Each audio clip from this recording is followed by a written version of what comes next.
কয়েকদিন আগে আমার স্বামী আমাকে প্রায় 1.5 কোটি টাকা মূল্যের একটি ফ্ল্যাট গিফট করে।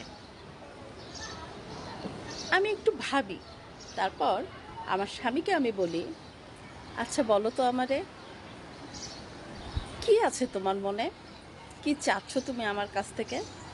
তখন আমার স্বামী মৃদু হেসে বলল, আমি তোমাকে না জানিয়ে আর একটা বিয়ে করেছি। আমি চাই সেই বইয়ের সঙ্গে তোমরা দুজন মিলেমিশে সংসার করবে। এটা আমার গল্প না, এটা ফেসবুকে এক আপু ওনার জীবনের সমস্যা জানিয়ে পোস্ট করেছে।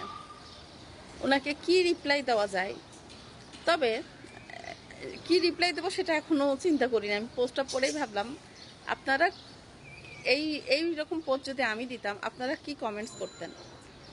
আমি ওই ভদ্রলোকের বুদ্ধির প্রশংসা না করে পারছি না।